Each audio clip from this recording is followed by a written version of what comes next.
Bueno, vamos a seguir con nuestro devocional después de una pequeña pausa. Em, Nos correspondía hace una semana justamente Isaías 3 y 4. Vamos a ir adelantándonos de a poquitos. La idea es hoy voy a grabar 3 y 4 y 5 y 6 para ir acortando la distancia. Pero bueno, empezando ya, Isaías capítulo 3 sigue como veníamos hablando en los capítulos anteriores.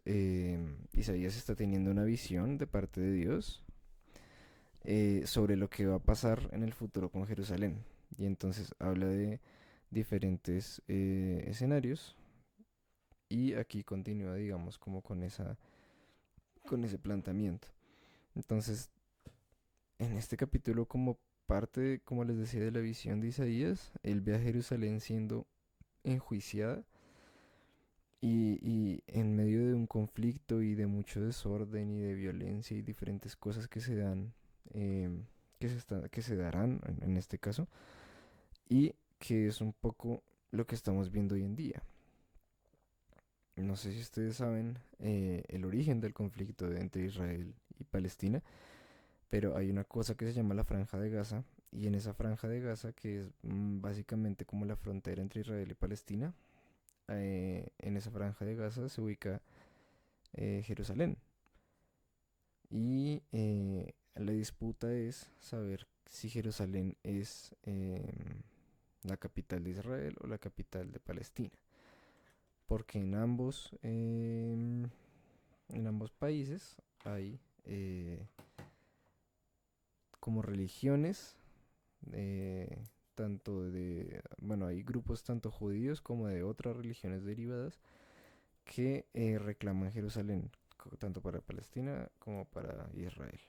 Y entonces lo que estamos viendo hoy en día es que Israel es un foco de violencia y que está desordenado y que está en medio de un conflicto y que la gente de Jerusalén sufre por ese conflicto. Justamente ahorita la guerra está en un punto muy crítico. Y es un poco lo que está diciendo aquí. Obviamente está haciendo uso de muchas alegorías y las veremos también ahorita. Pero es básicamente lo que estamos viendo hoy en día. Desorden, guerra, dolor, pobreza, etcétera. Y me pareció muy interesante que más adelante dice, hay un versículo que dice que, bueno, un par de versículos que habla de que los buenos van a recibir de lo que han sembrado y que los malos también van a recibir dice, según las obras de su mano les será pagado. Y esto, aparte de lo que tenga que ver con Jerusalén, que también todo lo que pasa en Jerusalén pasa a raíz de ciertas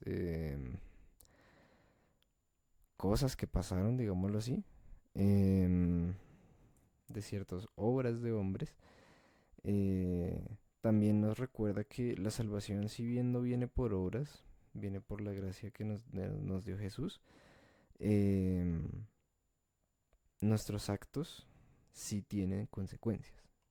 Y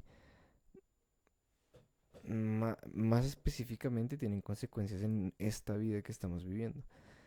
El pecado tiene un castigo, así como las buenas obras tienen su recompensa. Entonces no podemos pretender que usando como excusa, por decirlo de alguna forma, la gracia que nos ha sido entregada, tenemos licencia para pecar sin que haya consecuencias. Pero resulta que no, hay consecuencias. Y gracias a las obras de muchos hombres que fallaron en Jerusalén, está esta profecía de juicio que cayó y que caerá nuevamente sobre Jerusalén en los últimos tiempos. Y todo esto, todo este conflicto y toda esta profecía viene por dos razones que están explicadas ahí en el capítulo 3. Y la primera es porque las personas de Jerusalén hablaron y oraron en contra de Jehová.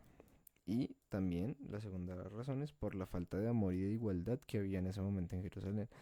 Porque lo que nos está narrando aquí es que el pueblo estaba siendo oprimido por los poderosos. Y entonces por eso dice que va a quitar a los sabios y etcétera, etcétera, y va a poner como reyes a unos príncipes jóvenes que no tienen experiencia para que sean, digamos, derrotados, por decirlo de alguna forma. Y aquí lo que Dios nos está recordando con esto es que Él es un Dios de justicia y de equidad, de que Él no consiente que alguien sea oprimido por otra persona y mucho menos dentro de su pueblo y por su mismo pueblo. Entonces este es como ese pequeño recordatorio de que Dios tiene todo en sus manos y que hay justicia para todos en sus planes.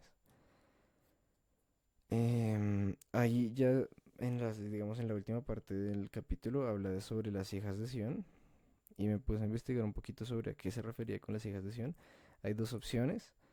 Yo me quedo un poco más bueno, el monte de Sión, si no lo saben, es en donde está ubicado Jerusalén, o en una parte de Jerusalén, y el monte de Sión es como el lugar escogido por Dios para su pueblo.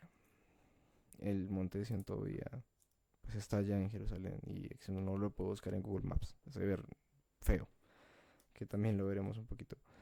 Y, y las hijas de Sión, para mí hace referencia a los pueblos que estaban derivados de Jerusalén, todo lo que se convirtió en Israel eventualmente, también parte de Palestina, pero también hay quien lo interpreta como las mujeres que eran parte del pueblo de Jerusalén, porque aquí habla como muy hacia o sea, como describe como a una mujer a la que se le quitarán las joyas y etcétera, etcétera.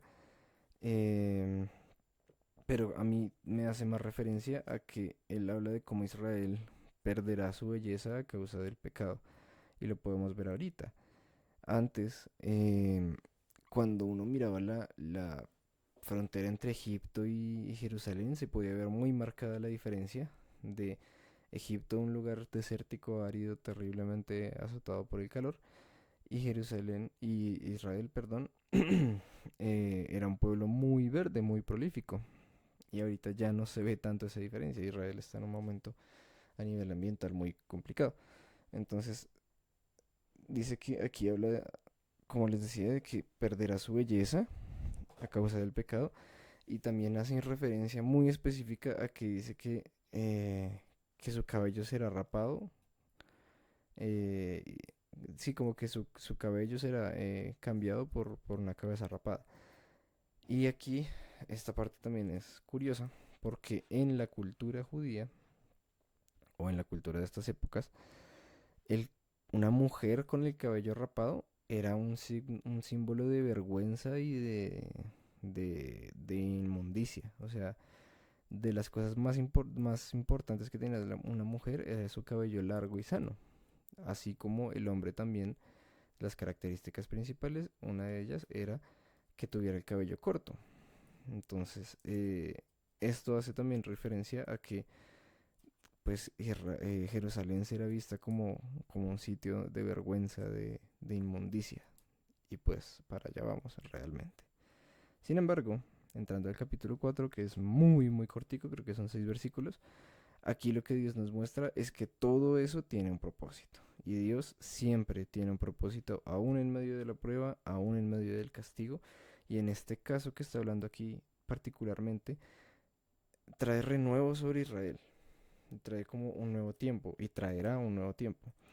Y entonces dice que las personas que queden en el pueblo después del juicio serán bendecidas y serán cubiertas por el respaldo de Dios.